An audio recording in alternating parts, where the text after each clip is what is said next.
세계 1위 인공지능 기업 최고 경영자 젠슨 황이 왜 한국행 비행기에 올랐을까요? 왜 하필 서울 강남에 평범한 치킨집 깐부치킨을 찾았을까요?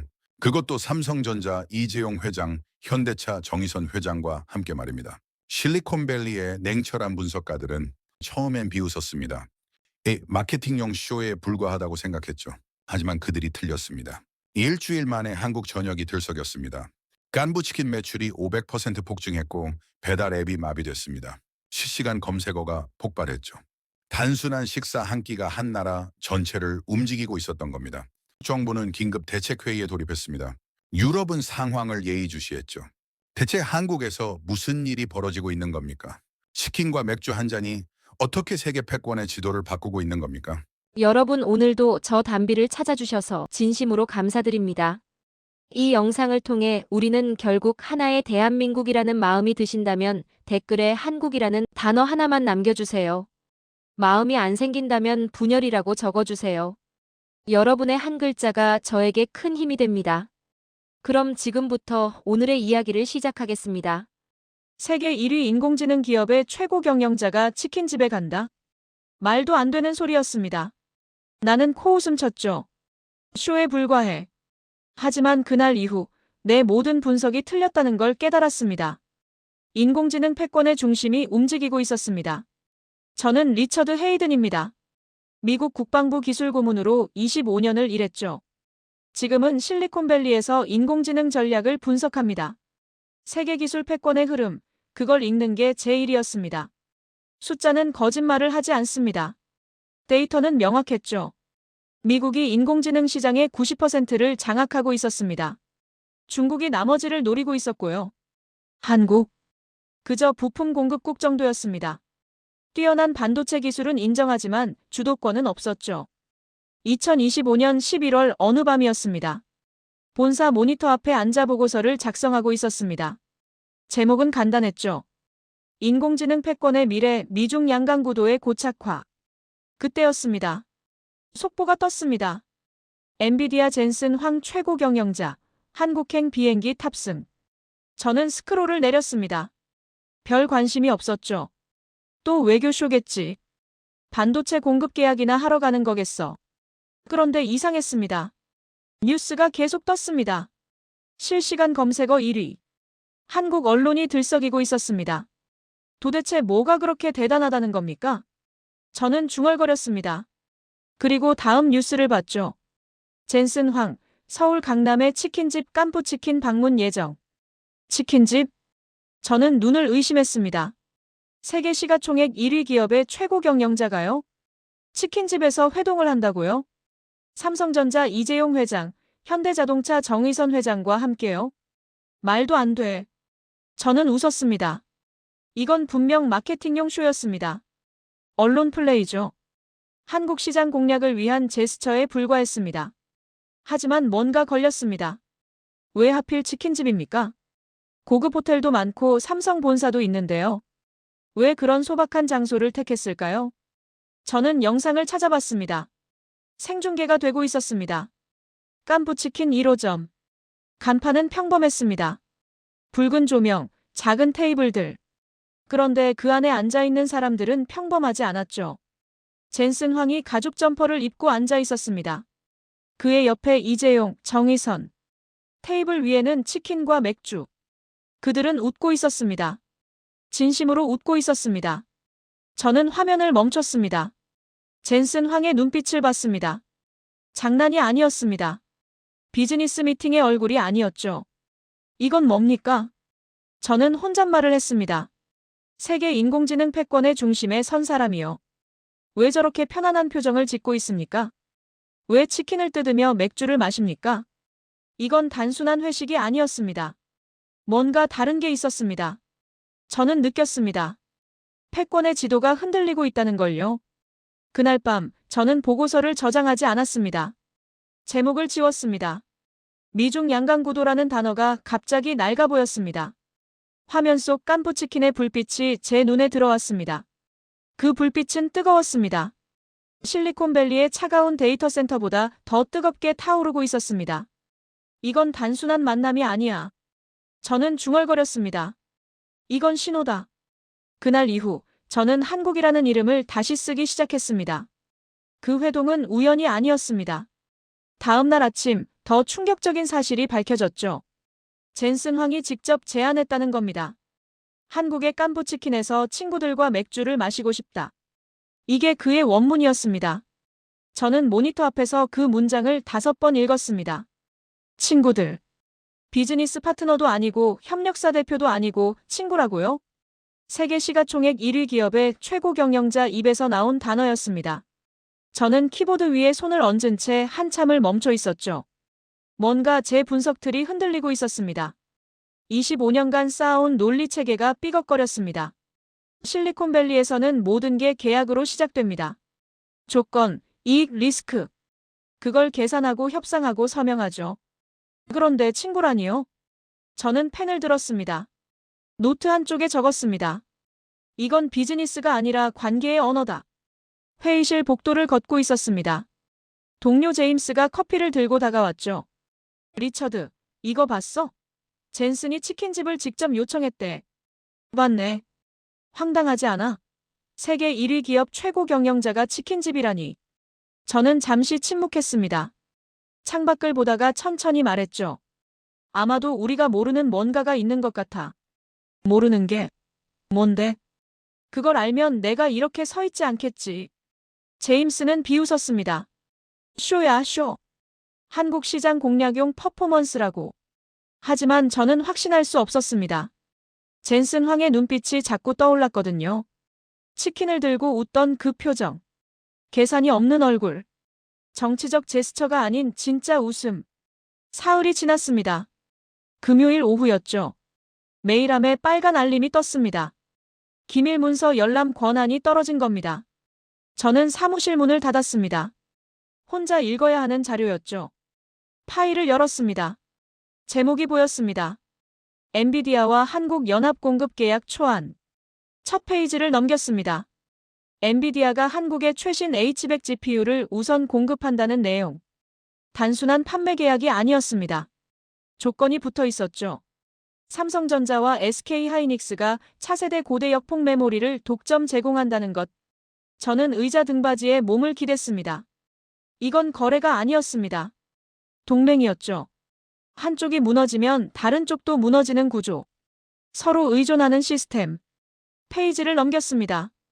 이 페이지에는 더 놀라운 내용이 있었습니다. 참여 기업 목록. 엔비디아, 삼성전자, 현대자동차그룹, SK, 네이버, LG전자, 카카오. 한국의 거의 모든 대기업이 포함돼 있었습니다. 이게 대체 뭡니까? 저는 모니터를 응시하며 중얼거렸습니다.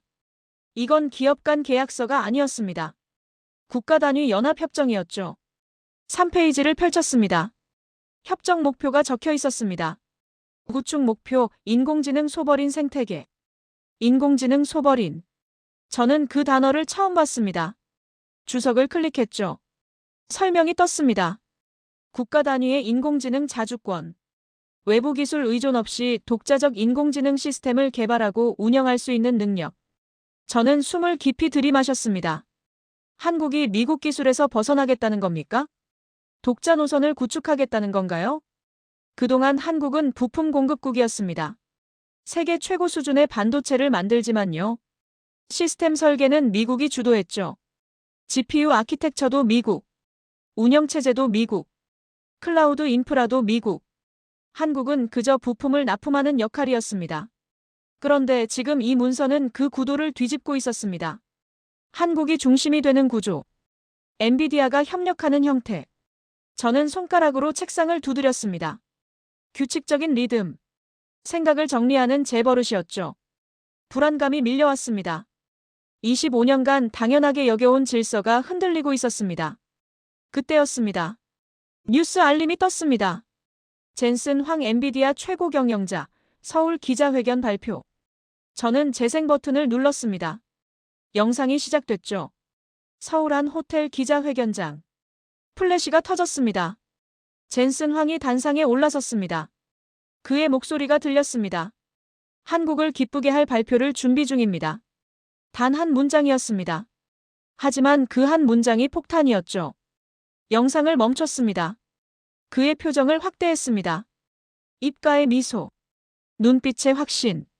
이건 립서비스가 아니야. 저는 중얼거렸습니다. 실리콘밸리 본사가 술렁거리기 시작했습니다. 복도에서 동료들이 모여 얘기하는 소리가 들렸죠. 한국이 3대 인공지능 강국이 된다고. 말도 안 돼. GPU도 우리 거, 소프트웨어도 우리 거잖아.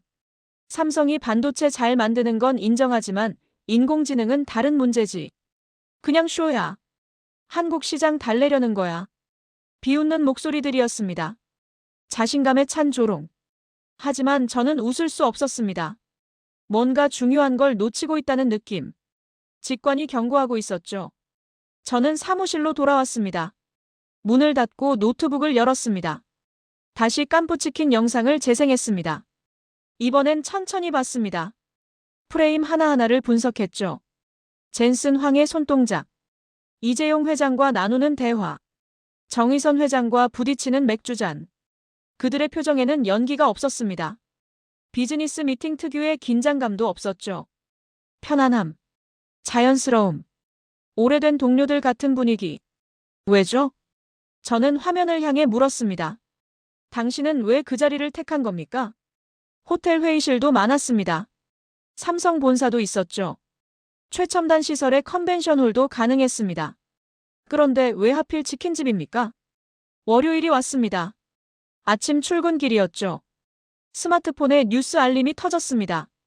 깜부치킨 1호점, 주문 폭주로 긴급 임시 휴업. 저는 차를 세웠습니다. 갓길에 정차하고 기사를 열었죠. 사진들이 쏟아졌습니다. 가게 앞에 줄 서 있는 사람들. 새벽 5시부터 대기했다는 증언. 200명 넘게 몰렸다는 보도. 직원들이 감당할 수 없어 문을 닫았다는 공지. 이게 말이 됩니까? 저는 핸들을 쥔 채 중얼거렸습니다. 치킨집이 문을 닫았다고요? 주문이 너무 많아서요? 포털 사이트에 접속했습니다. 실시간 검색어를 확인했죠. 1위 깜부치킨, 2위 젠슨 황치킨, 3위 깜부치킨 예약, 4위 깜부치킨 메뉴, 5위 깜부뜻, 10위까지 전부 관련 키워드였습니다. 배달 앱을 열었습니다. 치킨 카테고리 1위. 깜부치킨이었죠. 전국 모든 지점에서 대기 시간이 2시간을 넘고 있었습니다. 댓글을 읽기 시작했습니다. 젠슨 황이 먹은 치킨을 저도 먹고 싶어요. 이 치킨이 한국을 바꿀 치킨 아닙니까? 우리나라가 인정받는 것 같아서 기분이 좋습니다. 오늘 가족들이랑 깜부치킨 먹으면서 이야기 나눴어요. 저는 화면을 멍하니 바라봤습니다. 이건 뭡니까? 단순한 식사 한 끼가 한 나라 전체를 움직이고 있었습니다. 경제 논리로 설명할 수 없는 현상. 데이터로 분석할 수 없는 열기. 인터뷰 영상들이 올라오기 시작했습니다. 20대 여성이 말했습니다. 엔비디아 최고 경영자가 한국 치킨을 먹었다는 게 자랑스러워요. 40대 남성도 말했죠. 우리 기술을 인정받는 거잖아요. 뭔가 뿌듯합니다. 60대 어르신도 줄을 서 있었습니다.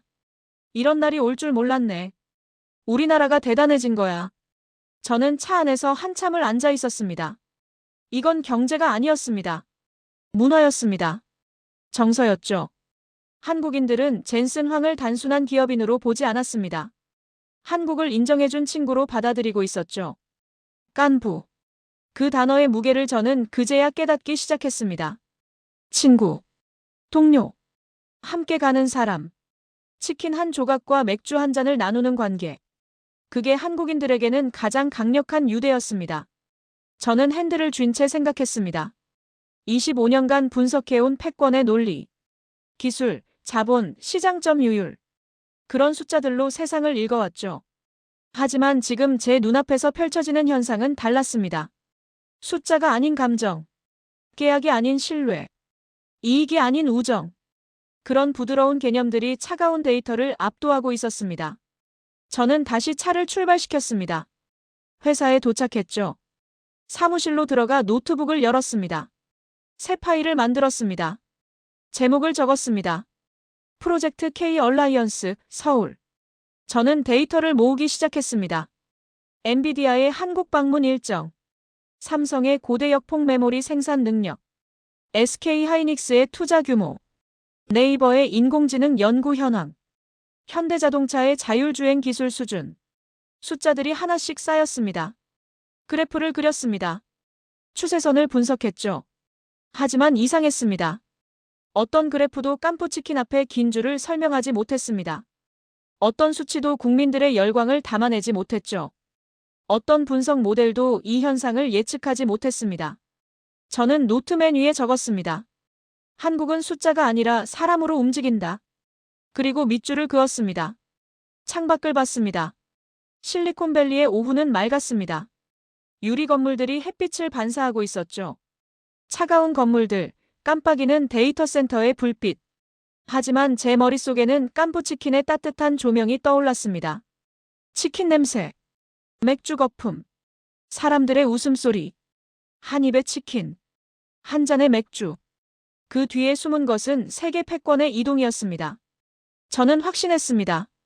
한국이 움직이면 세상이 변한다고요. 그날 오후, 저는 처음으로 두려움을 느꼈습니다. 제가 지금까지 믿어온 모든 분석 체계가 틀렸을지도 모른다는 두려움. 숫자와 데이터만으로는 세상을 읽을 수 없다는 깨달음. 그리고 한국이라는 나라가 제가 생각했던 것보다 훨씬 더 강력하다는 직감. 저는 노트를 덮었습니다. 한 줄을 더 적고 싶었지만 참았죠. 아직은 확신할 수 없었습니다. 하지만 예감은 있었습니다. 뭔가 거대한 변화가 시작되고 있다는 예감. 그리고 그 중심에 한국이 있다는 확신.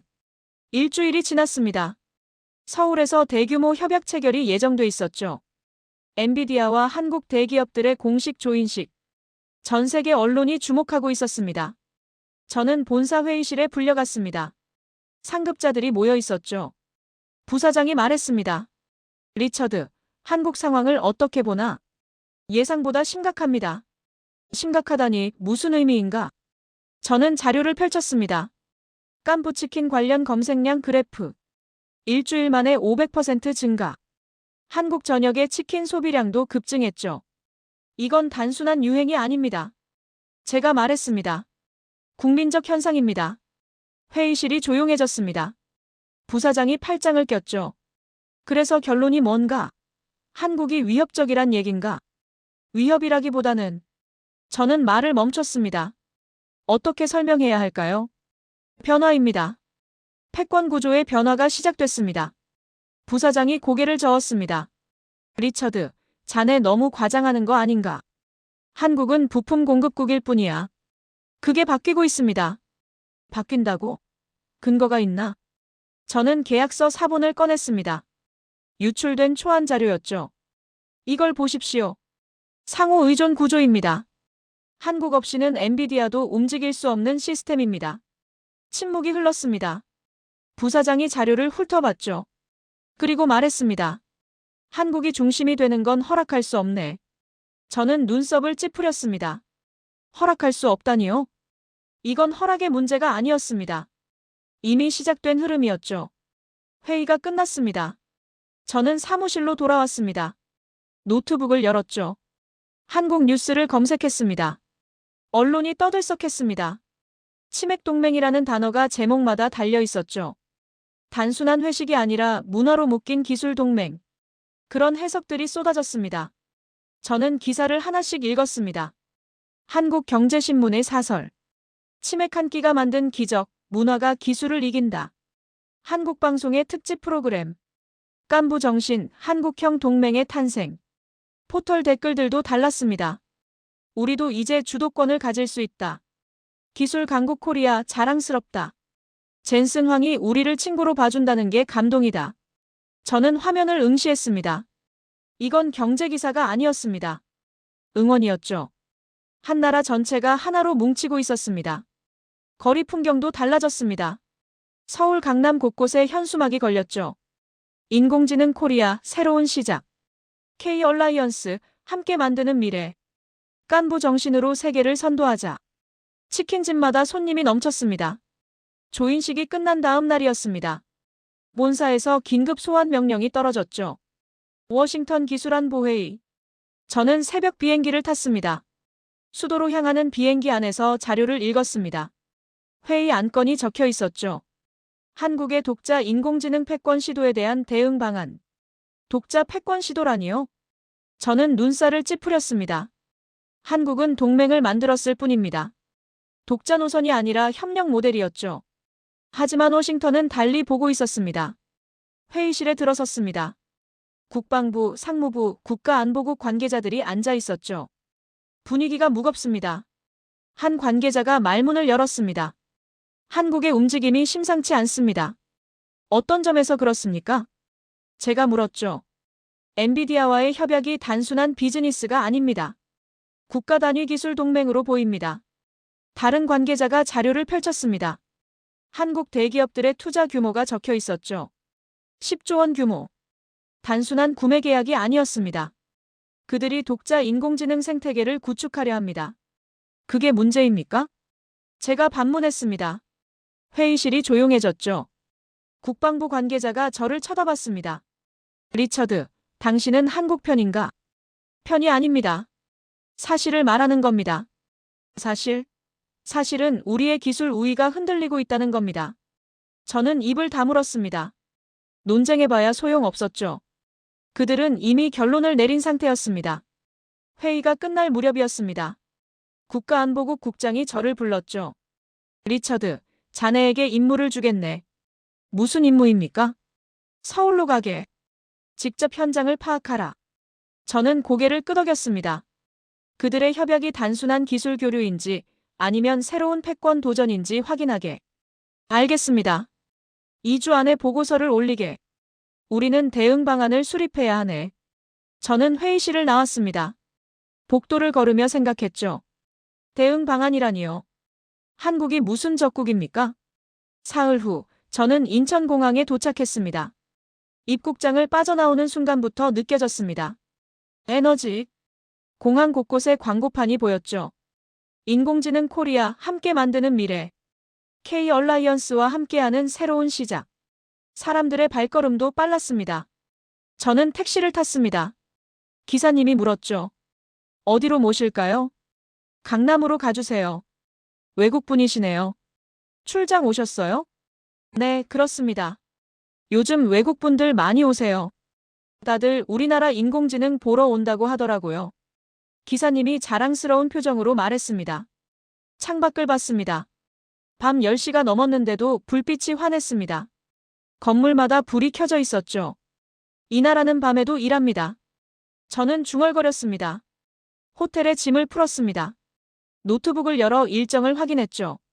내일 삼성 본사 방문. 모레 네이버 인공지능 센터. 하지만 저는 다른 계획이 있었습니다. 먼저 깐푸치킨에 가보기로 했죠. 다음 날 저녁이었습니다. 깐푸치킨 삼성점 앞에 섰습니다. 줄이 길었죠. 30명은 좋게 넘어 보였습니다. 저는 줄 맨 뒤에 섰습니다. 앞 사람에게 물었죠. 항상 이렇게 붐빕니까? 요즘은 매일 이래요. 예약도 힘들어요. 왜 이렇게 인기가 많죠? 그가 웃으며 말했습니다. 여기가 그냥 치킨집이 아니잖아요. 역사가 시작된 곳이죠. 역사라니요. 저는 고개를 끄덕였습니다. 40분을 기다려 안으로 들어갔습니다. 매장은 생각보다 작았습니다. 하지만 분위기는 특별했죠. 벽면에 사진이 걸려 있었습니다. 젠슨 황, 이재용, 정의선이 치킨을 들고 웃는 모습. 액자 밑에 문구가 적혀 있었습니다. 친구는 배신하지 않는다. 저는 그 문장 앞에 멈춰 섰습니다. 한참을 바라봤죠. 친구는 배신하지 않는다. 단순한 문구가 아니었습니다. 철학이었죠. 자리에 앉았습니다. 치킨과 맥주를 주문했습니다. 옆 테이블에서 대학생들이 얘기하고 있었죠. 우리도 엔비디아 들어가면 좋겠다. 이제 한국 기업도 세계 최고잖아. 선택지가 넓어졌어. 깐부 정신으로 일하면 되는 거 아냐? 그들은 웃었습니다. 희망에 찬 웃음이었죠. 저는 치킨을 한 입 베어 물었습니다. 맛은 평범했습니다. 특별한 레시피가 있는 것도 아니었죠. 하지만 이상했습니다. 왜 이렇게 따뜻하게 느껴질까요? 맥주를 한 모금 마셨습니다. 주변을 둘러봤습니다. 사람들의 얼굴이 밝았습니다. 가족끼리 온 사람들, 연인들, 친구들, 모두가 행복해 보였죠. 이곳은 단순한 식당이 아니었습니다. 희망을 파는 곳이었습니다. 미래를 나누는 장소였죠. 저는 스마트폰을 꺼냈습니다. 사진을 찍었습니다. 벽면에 액자를 클로즈업했죠. 친구는 배신하지 않는다. 그 문장이 제 가슴을 쳤습니다. 워싱턴 회의실이 떠올랐습니다. 한국을 견제하려는 목소리들. 독자 패권 시도라는 규정. 대응 방안 수립. 저는 혼란스러웠습니다. 미국은 두려워하고 있었습니다. 한국이 진짜로 일어날까봐요. 자신들의 우위가 흔들릴까봐요. 하지만 한국은 싸우려는 게 아니었습니다. 함께 가려는 거였죠. 경쟁이 아니라 협력. 독점이 아니라 공유. 승자독식이 아니라 상생. 그게 깐부의 정신이었습니다. 저는 맥주잔을 내려놓았습니다. 나는 누구의 편에 서야 하는가? 스스로에게 물었죠. 조국인가 아니면 진실인가? 명령인가 아니면 양심인가? 데이터인가 아니면 사람인가? 답은 이미 나와 있었습니다. 저는 깐부치킨의 불빛 아래서 데이터를 잊고 있었습니다. 숫자가 아니라 사람을 보고 있었죠. 계산이 아니라 마음을 느끼고 있었습니다. 밤 11시가 넘었습니다. 매장을 나왔죠. 강남 거리는 여전히 밝았습니다. 사람들이 오가고 있었습니다. 모두가 바빴지만 행복해 보였죠. 저는 걸으며 생각했습니다. 한국은 특별합니다. 기술도 뛰어나지만요. 그보다 더 강력한 게 있었습니다. 사람을 믿는 힘. 함께 가는 용기.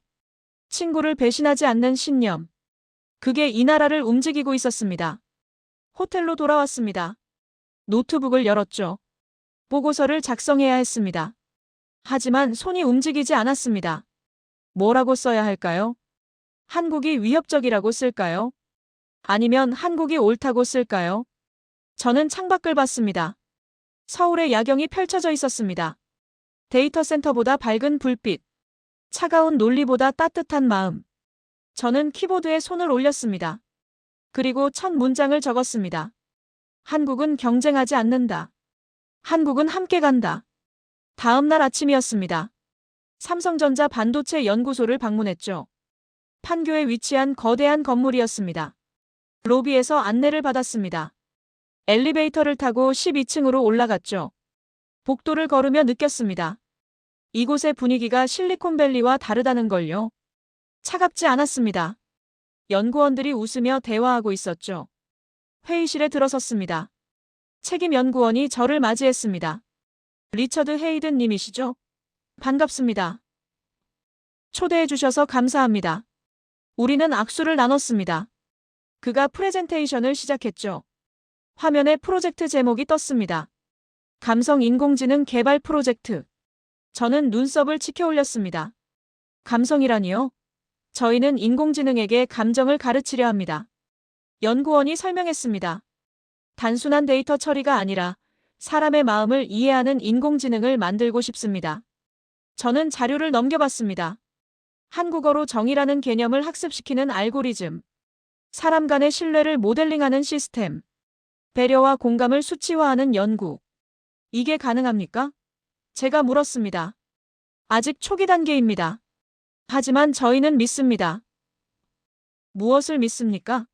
인공지능이 인간을 닮아야 한다면 그건 한국형 모델이어야 한다고요. 저는 숨을 멈췄습니다. 한국형 모델. 그들은 서양의 방식을 따라가는 게 아니었습니다. 독자적인 길을 만들고 있었죠. 왜 감정입니까? 효율성이 더 중요하지 않습니까? 효율만으로는 사람을 행복하게 할 수 없습니다. 연구원이 단호하게 말했습니다. 저희는 정을 학습시키려 합니다. 인공지능에게 진심을 가르치고 싶어요. 저는 노트북을 덮었습니다. 더 이상 질문할 수 없었죠. 이건 기술이 아니었습니다. 철학이었습니다. 오후에는 네이버 인공지능 센터를 방문했습니다. 분당에 있는 그린팩토리 건물이었죠. 엔지니어들이 모여 있었습니다. 젊은 팀장이 저를 안내했습니다. 저희는 협력형 인공지능을 연구합니다. 협력형이요? 네, 경쟁이 아니라 협력을 학습하는 인공지능입니다. 혼자 이기는 게 아니라 함께 성장하는 모델이죠. 저는 화면을 봤습니다. 알고리즘 구조가 독특했습니다. 개별 성과보다 집단 성과를 우선하는 설계. 승자독식이 아닌 상생 모델. 실리콘밸리에서는 이런 방식을 쓰지 않습니다. 제가 말했습니다. 알고 있습니다. 그래서 저희가 만드는 겁니다. 팀장이 웃으며 대답했죠. 저희는 경쟁보다 협력이 더 강하다고 믿어요. 깐부처럼요. 또 깐부였습니다. 그 단어가 이곳에서도 나왔죠. 저는 질문했습니다. 깐부가 뭡니까? 정확히 무슨 의미죠? 팀장이 잠시 생각하더니 말했습니다. 함께 가는 사람이요. 어려울 때 손잡아주는 친구. 배신하지 않는 동료. 그런 의미입니다. 저는 고개를 끄덕였습니다. 이제 알겠습니다. 한국의 기술이 왜 다른지요? 그들은 데이터를 다루는 게 아니었습니다. 사람을 담고 있었죠. 저녁에 다시 깐부치킨을 찾았습니다. 이번엔 1호점이었습니다. 며칠 전 재오픈했다는 소식을 들었죠. 가게 앞에는 축하 화환이 놓여 있었습니다. 새로운 출발을 응원합니다. K-얼라이언스와 함께 성장하세요. 대한민국 인공지능의 성지. 문을 열고 들어갔습니다. 손님들로 가득했죠. 벽면이 새로 단장되어 있었습니다. 젠슨 황의 서명이 액자에 담겨 있었습니다. 이재용, 정의선의 메시지도 걸려 있었죠. 카운터에서 직원이 웃으며 말했습니다. 어서 오세요. 자리 안내해 드릴게요. 앉아서 메뉴판을 봤습니다. 새로운 메뉴가 생겼더군요. 깐부 세트. 치킨과 맥주, 그리고 작은 깃발이 포함된 세트였습니다. 깃발에는 문구가 적혀 있었죠. 우리는 깐부입니다. 저는 그 세트를 주문했습니다. 옆 테이블을 보니 가족이 앉아 있었습니다. 아버지가 아들에게 말하고 있었죠. 이 치킨집이 우리나라를 바꿨단다. 정말요? 그래, 여기서 세계 최고 기업 사장님이 우리 회장님들이랑 친구가 됐거든. 아이의 눈이 반짝였습니다. 우와, 대박이다. 저는 미소 지었습니다. 이 풍경이 아름다웠습니다. 음식이 나왔습니다. 치킨을 한 입 베어 물었죠. 여전히 평범한 맛이었습니다. 하지만 이상하게 따뜻했습니다. 맥주를 마시며 주변을 둘러봤습니다. 사람들이 웃고 있었습니다. 행복해 보였죠. 이곳은 치킨집이 아니었습니다. 꿈을 파는 곳이었습니다. 희망을 나누는 장소였죠. 저는 노트북을 열었습니다. 보고서를 써야 했습니다. 하지만 손이 멈췄습니다. 뭐라고 쓸까요? 한국이 위험하다고 쓸까요? 한국을 막아야 한다고 쓸까요? 아니었습니다. 저는 다른 결론에 도달했죠. 키보드를 두드렸습니다. 한국은 데이터를 다루지 않는다. 한국은 사람을 담는다. 그들의 기술은 차갑지 않다. 따뜻하다. 계산하지 않는다. 믿는다. 승리를 추구하지 않는다. 함께 가기를 원한다. 이건 더 이상 분석할 수 없는 영역이다. 저는 노트북을 덮었습니다. 창밖을 봤죠. 깐부치킨의 불빛이 따뜻했습니다. 사람들의 웃음소리가 들렸습니다. 저는 깨달았습니다. 인공지능의 미래는 한국의 방식 속에 있다고요. 기술이 인간을 닮아야 한다면 말입니다. 그건 한국을 배워야 한다는 뜻이었습니다. 일주일이 지났습니다. 본국에서 연락이 왔죠. 긴급 화상회의 소집이었습니다. 호텔방에서 노트북을 켰습니다. 화면에 국가안보국 관계자들이 나타났죠. 국장이 먼저 말문을 열었습니다. 리처드, 보고서는 어떻게 됐나? 작성 중입니다. 빨리 마무리하게. 상황이 급박해졌네. 무슨 일입니까? 국장이 자료를 공유했습니다. 지칠 긴급회의 소집 공문이었죠. 미국과 유럽이 공동으로 요청한 회의였습니다. 안건이 적혀 있었습니다. 한국의 독자 인공지능 동맹에 대한 국제사회 대응. 저는 화면을 응시했습니다. 독자 동맹이라니요. 한국은 혼자 가려는 게 아니었습니다. 이건 오해입니다. 제가 말했습니다. 오해? 무슨 오해인가? 한국은 독자 노선이 아닙니다. 협력 모델입니다. 국장이 눈살을 찌푸렸습니다. 리처드, 자네 혹시 한국에 매수당한 건 아닌가? 매수요? 저는 사실을 말하는 겁니다. 사실은 한국이 우리의 기술 우위를 위협하고 있다는 거네. 저는 입을 다물었습니다. 더 이상 말해봐야 소용없었죠. 2일 안에 보고서를 제출하게. 그들의 내부 자료를 가져와야 하네. 내부 자료요? K-얼라이언스 서울의 협정서, 투자 계획, 기술 로드맵. 모두 필요하네. 저는 숨을 깊이 들이마셨습니다. 이건 정보 수집이 아니었습니다. 스파이 활동이었죠. 화상회의가 끝났습니다. 저는 의자에 기댄 채 천장을 바라봤습니다. 나는 데이터를 수집하러 온 것인가? 아니면 역사를 기록하러 온 것인가? 스스로에게 물었죠. 답이 나오지 않았습니다. 밤이 깊어졌습니다. 잠이 오지 않았죠. 저는 호텔을 나섰습니다. 택시를 타고 강남으로 향했습니다. 깜푸치킨 앞에 섰습니다. 밤 11시가 넘었지만 여전히 불이 켜져 있었죠. 문을 열고 들어갔습니다. 손님이 몇 명 없었습니다. 조용했죠. 벽면에 액자를 봤습니다. 친구는 배신하지 않는다. 그 문장이 제 가슴을 찔렀습니다. 저는 자리에 앉았습니다. 치킨과 맥주를 주문했죠. 손이 떨렸습니다. 나는 지금 무엇을 하려는가? 친구를 배신하려는가? 신뢰를 저버리려는가? 음식이 나왔습니다. 하지만 먹을 수 없었죠. 목이 메었습니다. 25년간 조국을 위해 일했습니다. 충성했죠. 명령을 따랐습니다. 하지만 이번은 달랐습니다. 명령이 틀렸다는 걸 알았습니다. 한국은 적이 아니었습니다. 위협도 아니었죠. 그저 다른 방식으로 세상을 바꾸려는 나라였습니다. 그리고 그 방식이 옳았습니다. 저는 맥주를 한 모금 마셨습니다. 쓰디쓴 맛이었죠. 결정해야 했습니다. 조국을 따를 것인가? 아니면 진실을 따를 것인가? 명령에 복종할 것인가? 아니면 양심에 따를 것인가? 제 스마트폰이 울렸습니다. 워싱턴에서 온 메시지였죠. 보고서 제출 기한 확인. 내일까지. 저는 스마트폰을 내려놓았습니다. 다시 벽면의 문구를 봤습니다. 친구는 배신하지 않는다. 그 순간 깨달았습니다. 나는 한국의 편에 선다. 마음속으로 다짐했죠. 호텔로 돌아왔습니다. 노트북을 열었습니다. 보고서를 작성하기 시작했죠. 하지만 워싱턴이 원하는 내용이 아니었습니다. 제목을 적었습니다. 한국은 위협이 아니다. 한국은 미래다. 본문을 써내려갔습니다. 그들은 경쟁하지 않는다. 협력한다. 독점하지 않는다. 공유한다. 배신하지 않는다. 신뢰한다. 이것이 다음 시대의 방식이다. 우리가 배워야 할 모델이다. 손가락이 빠르게 움직였습니다. 25년간 쌓아온 모든 분석 기법을 동원했죠. 하지만 결론은 데이터가 아니었습니다. 사람이었습니다. 새벽 3시가 되어서야 마쳤습니다. 보고서를 읽어봤죠. 완벽했습니다. 하지만 워싱턴은 받아들이지 않을 거라는 걸 알았습니다. 저는 파일을 저장했습니다. 그리고 빈 보고서를 하나 더 만들었습니다. 제목을 적었습니다.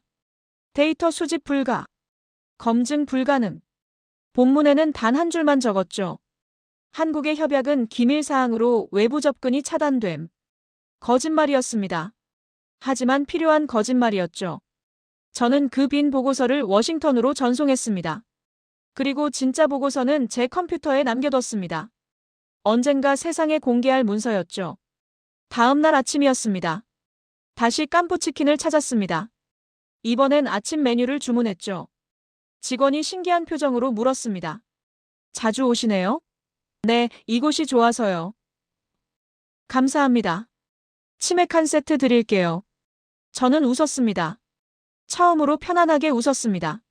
치킨을 한 입 베어 물었죠. 이번엔 맛있었습니다. 진짜로 맛있었습니다. 배신하지 않기로 결심한 후였습니다. 양심을 따르기로 한 후였죠. 그날의 치맥은 제게 자유의 맛이었습니다. 사흘 후였습니다. 서울 코엑스 컨벤션홀에 세계 언론이 모였죠. K-얼라이언스 공식 발표 행사였습니다. 저도 초대받았습니다. 기자석 뒤편에 앉았죠. 홀 안이 술렁거렸습니다. 수백 명의 기자들이 카메라를 준비하고 있었습니다. 무대 중앙 스크린에 글자가 떠올랐습니다. K-소버린 인공지능 얼라이언스. 조명이 어두워졌습니다. 젠슨 황이 무대에 올랐죠. 그의 뒤로 이재용, 정의선, 최태원, 최수연이 나타났습니다. 박수가 터져나왔습니다. 젠슨 황이 마이크를 잡았습니다. 오늘 역사적인 발표를 하게 되어 영광입니다. 그의 목소리가 홀을 가득 채웠죠. 우리는 단순한 공급 계약을 넘어섰습니다. 진정한 파트너십을 구축했습니다. 화면에 협약 내용이 떠올랐습니다. 엔비디아와 한국 기업들의 공동 인공지능 인프라 개발, 차세대 GPU와 고대역 폭메모리의 통합 설계, 한국 중심의 아시아 인공지능 허브 구축. 저는 숨을 멈췄습니다. 이건 거래가 아니었습니다. 역사적 전환이었죠. 한국이 부품 공급국에서 파트너 국가로 승격한 겁니다. 이재용 회장이 말했습니다. 우리는 경쟁이 아닌 협력을 선택했습니다. 정의선 회장도 덧붙였죠. 우리는 함께 미래를 만들어갑니다. 젠슨 황이 마지막 한마디를 했습니다. 우리는 이제 깐부입니다. 홀이 조용해졌습니다. 그러고는 폭발적인 박수가 터져나왔죠. 환호성이 울렸습니다. 저도 모르게 일어나 박수를 쳤습니다. 가슴이 뜨거워졌죠. 질의응답이 시작됐습니다. 뉴욕타임스 기자가 물었습니다. 이 동맹이 미국에 대한 도전입니까? 젠슨 황이 고개를 저었죠. 도전이 아닙니다. 협력입니다. 파이낸셜 타임스 기자가 질문했습니다. 유럽은 어떻게 참여합니까? 이재용 회장이 대답했습니다. 문은 열려 있습니다. 함께하길 원하는 모든 이를 환영합니다. 저는 메모하며 깨달았습니다. 이들은 진짜였습니다.